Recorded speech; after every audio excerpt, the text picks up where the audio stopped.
Hello, hello, hello. If you're watching me right now, you are watching the Coaches Lounge with yours truly, Barbara J. Beckley, as your host. I get so excited every time I have this show because for 5 years I have been introduced and meeting and talking and just learning about a lot of coaches, a lot of educators and mentors that are helping so many people in this world. Never think that you don't need help. And I don't mean you need help like you have a problem or you have issues, because a lot of people feel like if they have to have a coach or a mentor or somebody that's in their life that's helping them, pushing them, teaching them, giving them tips, that they have a problem. And most of the time, 99% of the time, it's not so that you have a problem. It's just that you're trying to be your better self. You're trying to learn. You're trying to grow. And sometimes you can't do it alone because you don't know everything. I know I don't. And I know if Oprah had 5 coaches, why can't I have one? Why can't you? So when you think about that and you say to yourself, yeah, maybe I do need some areas in this area right now so I can lift myself more and be better for people in this world that you're trying to be. As I like always say, being a lighthouse to the world, right? So with that said, I always like to bring on these coaches because I want you to learn and understand their personality, who they are, and not only just coaches. I'm bringing so many advocates on my show, people that are really just trying to help bring that needle and bring that just this fulfillment in life. And we all need to remind ourselves of that. And we all need to meet people that are doing that to give you hope and to say, you know what, if they can do it, I can do it.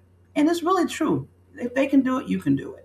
So with that said, I want to push myself out the way because I have this wonderful, when I bring the ladies on, I call them the queens, as you, if you know me.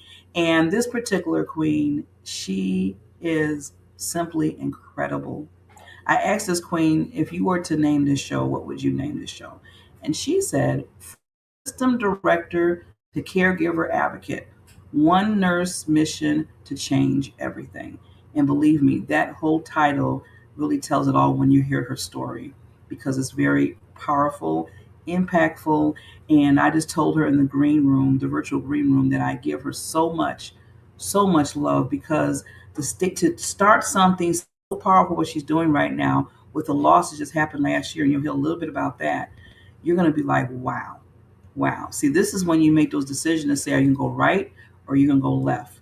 And she made a decision to go the right direction because she knows she has so much in her to give so many others for what she went through. So I'm not going to tell her story because I really want you to hear it because I'm telling you, you're going to be like, what?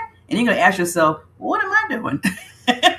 You're going to question yourself. I'm telling you, you're going to question yourself. So this lady, this queen, Tiffany Auvil, she basically is a caregiver advocate and author and a former healthcare system director with 22 years of clinical and administrative experience who left corporate in January of 2026, just recently, to pursue her mission full time.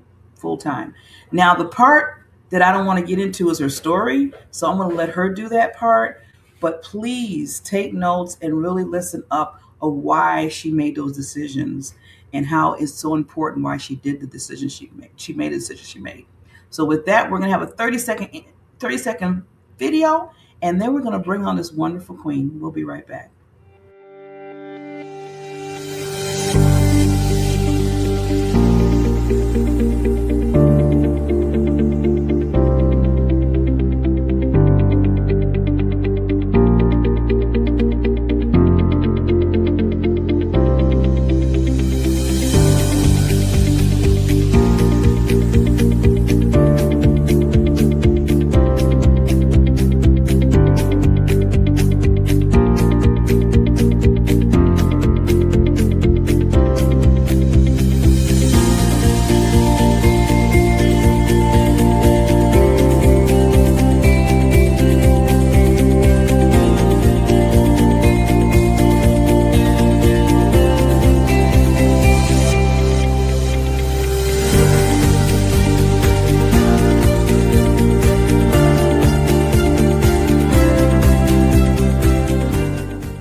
We are back. We are tuning in. This is the Coaches Lounge with yours truly, Barbara J. Beckley, as your host.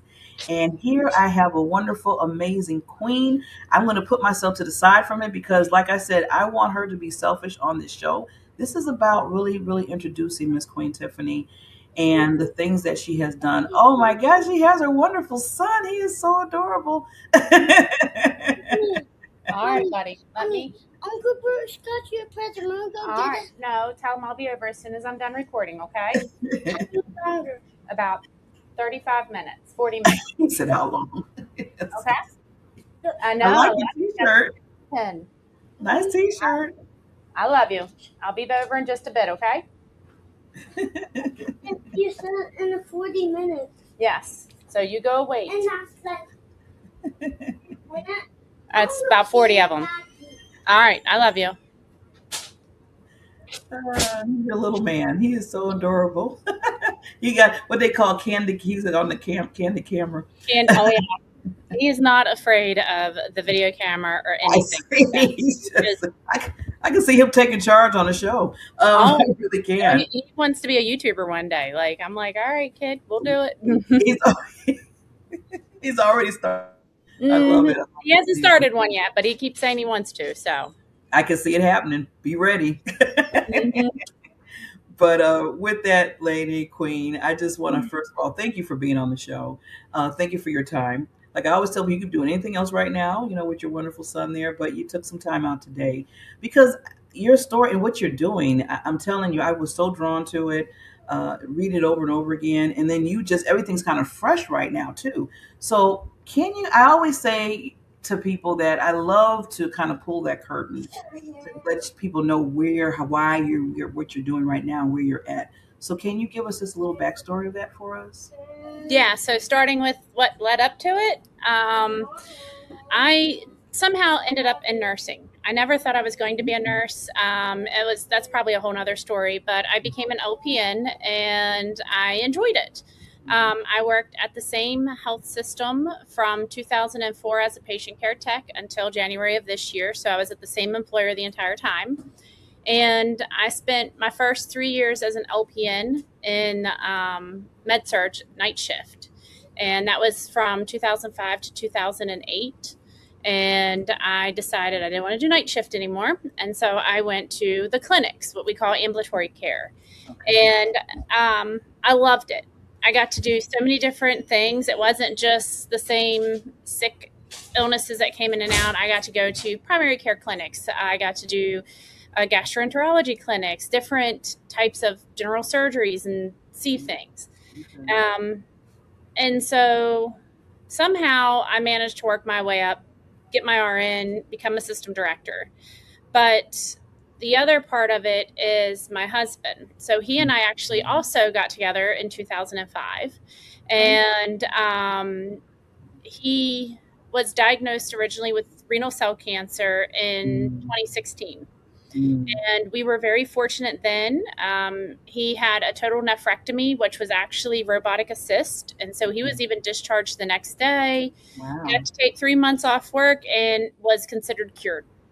And so by that time, I was in my 30s, and he's 6 years older than me. And he was 39 at the time that the renal cell first came.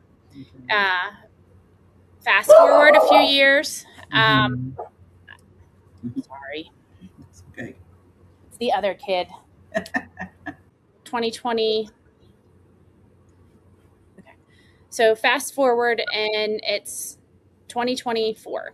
And somewhere in there, I decided to go back to nursing school, got my registered nurse, a BSN. And while I was in nursing school, I somehow managed to get pregnant, which was something that we never thought was ever going to happen for us. And so it was our little miracle that happened. And my husband started having some issues with his vision. And I took him to ophthalmologist, optometrist, all the doctors trying to find out what's going on, because he was not a complainer. I mean, we live in West Virginia, and I always say he's like a typical West Virginia male who never complains about anything until it's too late. And so when the vision started bothering him, we did all those things, but would never find an answer. So in January of 23, I apologize, January 23, I was sitting down talking to his primary care provider because I worked with her. She was one of my providers that worked at our facilities. And I was telling her what was going on. And she's like, let's scan his head. Hate to say it, but, with his history of cancer, let's scan him. And so I knew too that they always said if his cancer were to return, it would return in his abdomen or his chest. Those are the most likely places. And so we did a scan of his head and his abdomen and chest, and his head came back fine at that time, but the abdomen and chest showed that the renal cell had returned and it was in his pancreas and his liver. Mm. And so at this point, it's 2023, and everything changes because he's considered terminal from day one. How extensive the cancer was. And but he had told me previously if he ever got the cancer back, he was not going to fight. Like, he was done. He didn't. His dad had lymphoma and leukemia due to Agent Orange exposure in Vietnam, and so he saw what his dad went through. He didn't want to go through that, but things were different. We have a son, and so he decides to fight, and he fought extremely hard. However, in January of 24, it looked like his cancer spread to his brain at this point. And so they did a procedure called a gamma knife, which is radiation that's very precise, very safe. I always tell people it's so safe that you're supposed to be able to go back to work the next day. However, he woke up the next day and wasn't able to put his pants on or to write his name. He couldn't sign his own name. So he ended up in surgery the next day and had an emergency craniotomy. And then a week later, we found out that the reason that happened was it wasn't renal cell cancer in his brain. It was actually central nervous system lymphoma. So he had had two primary cancers that were completely unrelated. And so the treatment for the central nervous system lymphoma was a lot more extensive. It required him to be admitted to the hospital every other week for 5 days, to be monitored for high dose chemo. And he was considered cured of it in July of 24. The only thing they would want to do that they couldn't do was they wanted to do stem cell transplants. But because my husband had renal cell cancer as well, they weren't able to do the stem cell transplants because of the way the two cancers are treated completely different. And so April 1st of 25, he was acting like he was having a stroke. And so I took him to our local emergency room, which was where I was working, and they scanned him and then kept him overnight, PET scan the next day, and found out that the central nervous system lymphoma returned to his brain. And it was very extensive. It was worse than it was previous. And so he decided that he wasn't going to do treatment, that he was done. And I was able, fortunately, to take off work for that month.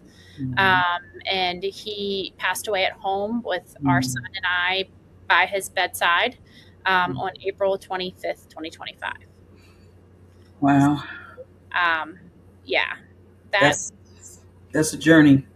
That's a huge journey for both and for the little one, of course. Wow. So I just want, well, like I said, thank you. You're a warrior to me.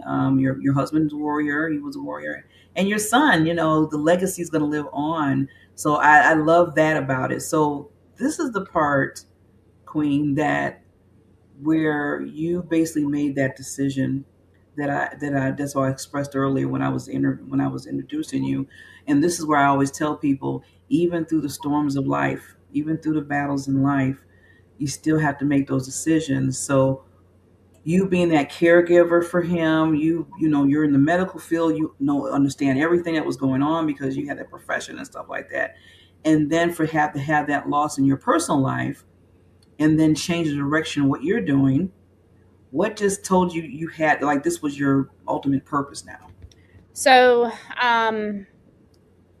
one of the things that happened early on in his treatment was the night before his first immunotherapy. the treating facility called and said that they were going to cancel his appointment for the next day because our insurance was denying his Mm. treatment. Okay. We had great insurance. Like, I didn't even need prior authorization for an MRI. So Mm. I was like, why? Like, I don't understand this. And so I told the nurse at that facility, at the doctor's office, I was like, I'm going to call my own insurance and find out what's Mm. going on. Like, don't cancel his appointment. I'll call you back. And so I called my insurance, and knowing insurance's talk in codes, not plain language, I knew what the medicine was he was getting. I knew what the CPT code was for it. I knew what his diagnosis codes were. And so when I called and spoke to my insurance company, they're like, we don't have a denial. And Mm. we wouldn't deny chemotherapy. And I was like, well, it's not chemo, it's immunotherapy, because you never know. You split hairs sometimes. And they're like, we wouldn't deny that. Like, we do not deny cancer treatments. This shouldn't even be like requiring a prior auth. If they put it in the portal, it should automatically say approved, because it doesn't truly require it. So I was like, all right. Um, I called the nurse back and I told her what our Mhm. insurance company said. And she was very thankful. And she said, all right, we'll see you tomorrow at 9:30. Well, then 10 minutes later, she calls me back and she's like, Tiffany, I'm so sorry, but I just spoke to my prior authorization specialist. Mhm. Now, I like to put in like this little caveat here. It used to be the nurse in the office would be the one that would call the insurance company and sit on the phone Yeah. with them for, Mhm. remember when I used to do it, it would be nothing to sit on the phone for 45 minutes to an hour or more waiting for a representative. Mhm. And now you have a portal, and you enter all the information. Um, Gotcha. and so a lot of the times, and in the case that what we were dealing with, the nurse Mhm. isn't the one actually entering the information. They have what they Mhm. call a prior authorization specialist. Oh, Um, okay. and a lot of times these specialists are like high school graduates that are brought in and trained to do a job, which, people can do wonderful jobs. Um, However, when she called me back, she told me that her prior authorization specialist said that I had used the wrong code when talking to the Mm. insurance company, and that's why they were saying it wasn't denied. And I was like, Mm. wait a minute, there's no other code for this. Like, I knew, and I Yeah. don't want to be rude, sound rude, but I knew what I was talking about. Like, there's no other code. It's like And I what's told going that to on? the nurse. I said, well, what code does she say I'm supposed to use? And she recited back to me, and it was C, and I can't remember the rest of the digits, but I knew Mm. as soon as she said it, it was his diagnosis code. So the prior authorization specialist had flipped them. Oh, Instead ooh, of wow. entering the CPT code where it belonged, she was using the diagnosis code. Oh, And that's why it was never even leaving the portal. It was just not recognizing that as a code, and it mhm. automatically denied it. Wow. And that I This is good awareness.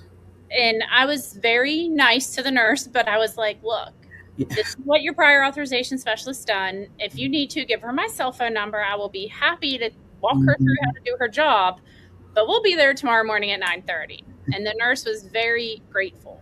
Mm. We showed up the next day, and the nurse like was very happy, and she's like, you really shook things up yesterday.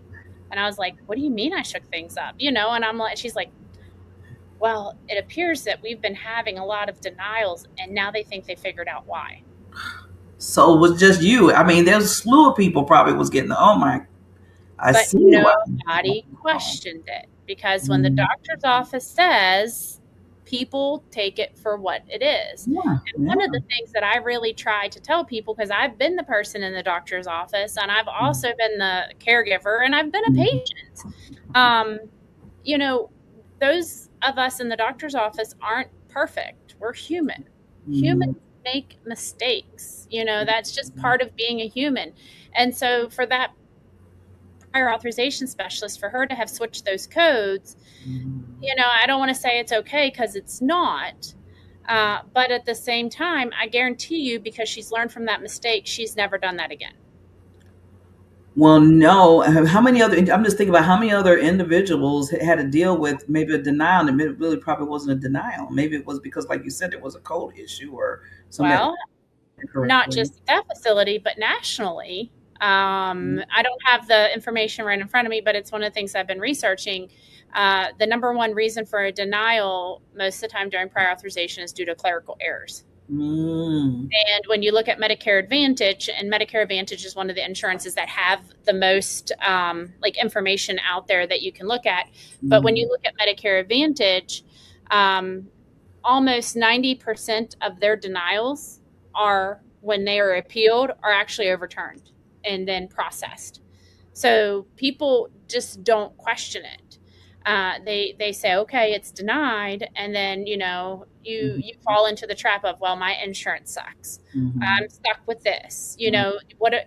Oh, and so what? And that wasn't our only experience, unfortunately, during his Or, treatment. yeah. There were other things that happened where I, having had my background, was able to navigate them. And I remember my husband would say, like, what do people do who don't have a Tiffy? Yeah. What do people do who don't have a Tiffy? Because he called me Tiffy all the time. And so um, I ended up also in September 12th of 2025, my grandmother passed away. She had been Mm. on hospice for about a year and a half. Yeah. And my mom was her full time caregiver. And, but she passed away. She had just turned 82 in August and passed away on Mm. September 12th. And something in me broke after that, and I don't know how to say, because my husband had been gone for 3, 4 months at this point, That's it. but I just couldn't go to work anymore without being, Yeah. why am I here? Yeah. And so I ended up taking some time off work. I went and saw a therapist again, and I'd been seeing a therapist on and off since my husband's Yeah. cancer Yeah. came back, because I was taking care of my own mental health to the Yes. best that I could. And I ended up not returning back to work. So I officially Mm. resigned in January of 2026 because I felt very strongly pulled to helping others, Yes.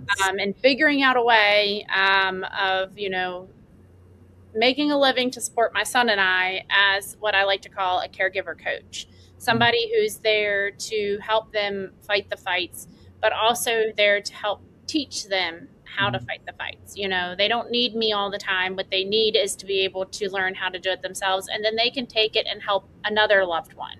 Because one thing about all of us is at one point in our life or another, we're going to be a caregiver, whether it's for ourselves, Or another for person. our spouses, our Mm-hmm. parents, our children. Mm-hmm. So there's always going to be someone that we will be caring for, and so Mm. that's why I decided to do what I'm doing. Oh, I love it, Queen. And I think back when you were talking about, like you said, you just mentioned either a caregiver for yourself, a caregiver for a loved one, maybe a caregiver for a friend. You never know. I mean, I my world was like rocked big time when my mother, um, and I had to take care of her for 7 years, well, 5 years before she passed, and that was like a whole. I mean, I just thank God for my day job because they really, really work with me where I had to get on and see, I didn't even know like these things that we didn't know, like all the awareness you've been telling us right now. I had to like get through, through paper, through everything because I didn't know how to handle it. Because I was like, okay, I got to be off days to take her to the doctor and take her to the hospital. I said, but I can't lose my job. And then somebody would say, well, Barbara, I think they have like a leave of thing or this you can The do. family medical leave of absence. Yep. And I didn't, I had to look into that. Then I talked to my HR department, and they were like, "Yeah, if it's for your mother." And so I was like, "Well, thank God, because I don't want to lose my job." Because I was missing, I had to miss like every other day or something, because she was like getting worse and worse in her sickness, and I had to take her back and forth to the doctor, and you kind of know that situation. So in the back of your mind, you kept saying, "Okay, I got to take care of my mother. I got to take care of my loved one, but I also got to take care of that. There's some bills here, and this, and all that kind of stuff going on." And then I found out through taking care of her that people were telling me, well, Barbara, if she has this condition, somebody can come in to help her with this and help her with that and, get food. Then there was Meals on Wheels they were telling me about. I was like, wow. So it's like a whole new world when Yes. you become that caregiver. So I applaud you so much because we need those advocates. I wished I had a TIF when I was dealing with my mother because I had to find a lot of stuff out. And the only reason why I was asking questions because I was the only child for one. Hmm. Passed a long, long time ago, and I just had to make sure she was okay. And I just started asking questions and trying to get answers. But it would be nice to have those advocates to say, okay, this is what you have, this is what's going to happen, and these are all the benefits that you can probably reach out to get. I mean, Mhm. even to the point of taking her back and forth in a van, a caravan, and how to pay for that. So it's a lot what you It just is said. a lot. Yeah, a lot. So being that advocate, now do you see yourself now that you're doing that part of it, helping a lot of people that become caregivers? Are you kind of like they come to you first and then you sit with them? How does that go?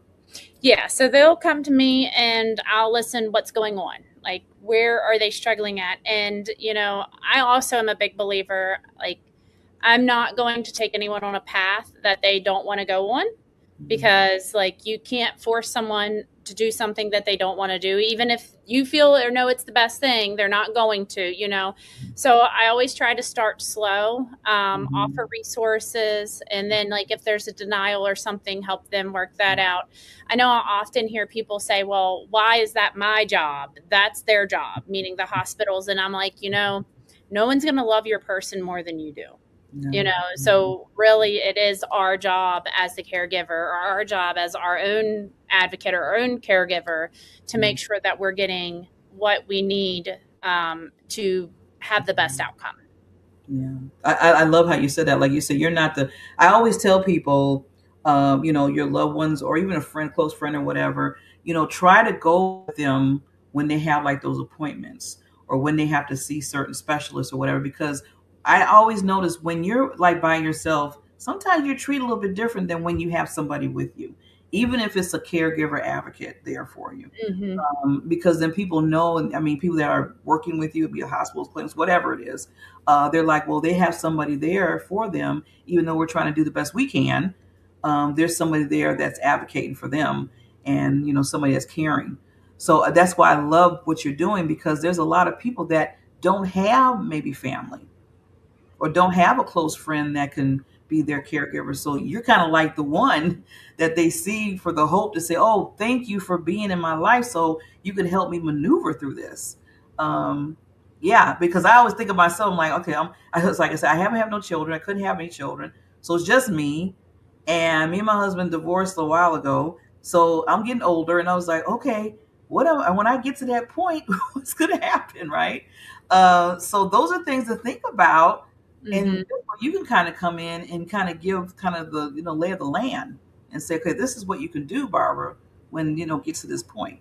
But hopefully, I can still do things on my own for a little bit while longer. Yeah, and that's what all of our hopes are. Yes. And a lot of what I teach too isn't just for a caregiver; it is for you. I aim it towards caregivers, but it's like how to have a discussion with a physician or a doctor.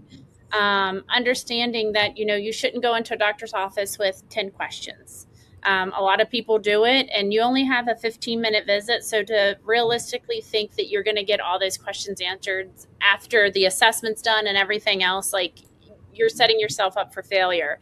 And having been in that doctor's office kind of world too, I know what the other Mhm. side of it is. I've heard people complain for years about how they had to wait in a waiting room for 45 minutes, when a lot of the times the doctor's running behind because another patient was late.